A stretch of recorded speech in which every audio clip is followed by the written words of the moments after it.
going on, guys? Cam Sweet here from the Garage Connection, coming to you today with a little problem on our 7.3 here. So this 7.3 has developed an oil leak, which is not all uncommon on a 370 plus thousand mile 7.3. But you know, I spend a lot of time on the forums, and I spend a lot of time on Facebook groups kind of listening to some of the problems that people have with these trucks. And a common one seems to be, I have an oil leak, I think I need a rear main seal. And I wanted to document the process behind identifying this leak and also convincing people that it's really not the rear main seal. The rear main seal in these trucks is not like a conventional rear main seal. It's not part of the last crankshaft bearing.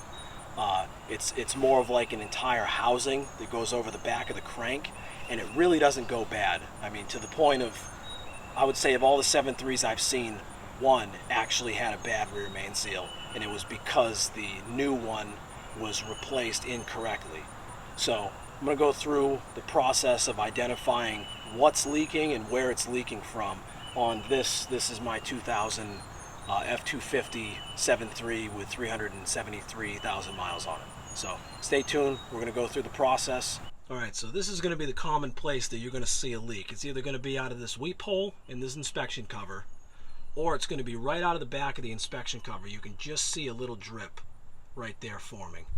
Alright, now overnight the truck's been leaving about a cup sized amount of oil. This is what I got, and I've been home about an hour. Alright, so at face value this looks like it's coming out of the rear main seal, right? Because it's leaking down the transmission. Undoubtedly it's getting flung around in the flex plate, and it leaks out of here and it leaks out of right there. So the first thing you want to do is determine what is leaking. Okay, so when I was at work I put a clean rag right where the drip spot is, and we have oil, pure oil leaking out of the back. It's not diluted fuel, all right, because it's way too thick for that. All right, now the next thing you want to do is you want to take a look in the top of the engine. All right, this engine in the valley has a bunch of rises and little valleys. There's about 3 or 4 of them, and then they all kind of congregate underneath the turbo. And in the back passenger side of the motor, there's about a 5/8 hole back there. So all the liquid that collects in the valley, it's going to run to that hole, and then it runs down the transmission, usually gets between the motor and the trans, and gets flung off the torque converter, and ends up leaking out of that inspection plate, making you think that it's a rear main seal failure. All right. So the next part of this, what I'm going to do to gain access to this is I'm going to pull the intake spider, and I'm going to pull this little cover right here, and that's going to allow me to get a much better look at the valley of the motor. So hang on for a second, I'm going to get that done, and then we'll come back to the troubleshooting process.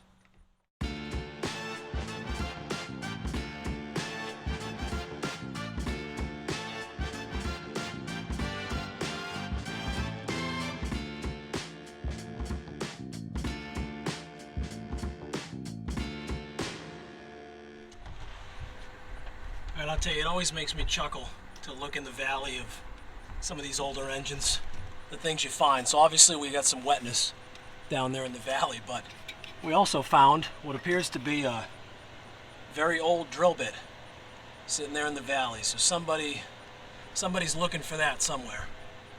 Put that aside. Alright, so a couple words about this. When you've got a truck that's got, you know, a couple 100,000 miles between the last time that the spider's been off, sometimes they have a tendency to stick where they go to the turbo. And as far as the hose clamps for the intake plenums and stuff like that, you kind of got to pick your poison. You can't really get both of them off. If the guy before you was nice, he put the hose clamps in the right spot so you can easily access them. But as we know, not everybody's nice. So if we take a look down in the valley, I can see some wetness down in there. I'm going to zoom in so you can see what I'm talking about. Right down in there. Alright, so we've got some wetness down in the valley, and if we look further towards the fuel bowl, you can also see some down there. But directly below the fuel bowl, and we're not going to be able to see that. Directly below the fuel bowl is completely dry. Okay, so the chance of this being a diesel fuel leak is definitely less than an oil leak. All right, so I'm going to zoom us back out here. So what I'm going to do, I'm going to get to a spot where I can actually start the truck up, and we're going to see if we have an active oil leak out of any of these turbo pedestal or the exhaust pressure back pressure valve or any of that stuff. The other thing I want to mention is I'm going to get down in here with a can of brake clean. I'm going to try to clean all this gunk off the sides of the valley, and I'm going to try to dry the pockets out as much as I can. All right, because the goal here is going to be to start the truck like this without the intake spider hooked up, and I just want to see if I can see an active oil leak. All right, so I took a little bit of time with some parts washer fluid and some air and water, and I was able to get the valley reasonably clean for what we're looking at here. So the only other things I've done, I taped up the power connection to my intake air heater, both ends of it. There's another wire right here. I went and taped that up because I'm going to actually start the truck and look for an oil leak, and you don't want any of those hitting ground. And the other thing we're going to do is we're going to take these out before I accidentally suck them into the engine. Okay, so we're going to start the truck up, and we're going to look for an oil leak, and we're going to see if we can pinpoint what system it's actually coming out of.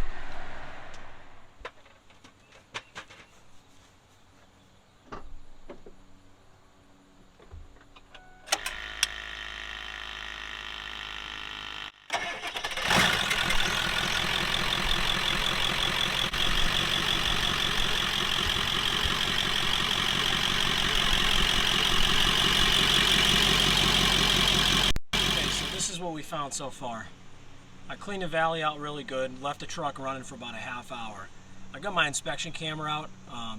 If you don't have one of these, go on Amazon and buy one. Okay, this thing is a fantastic troubleshooting tool.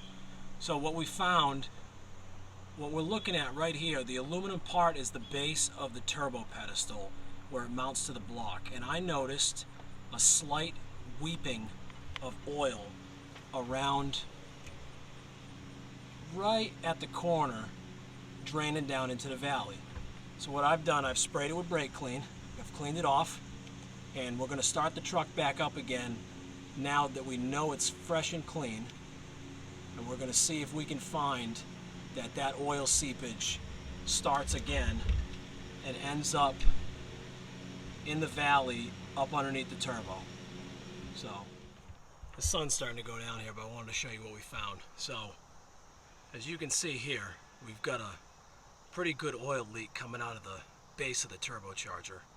All right, so it appears to me that those O-rings have finally exceeded their service life. You know, in the grand scheme of things, is this really a big deal? Probably not.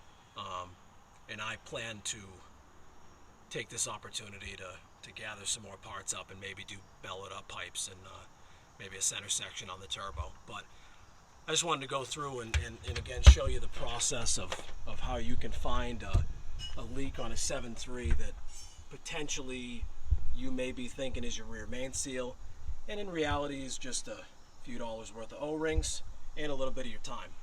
Alright, so that's going to do it for us as far as this YouTube video goes.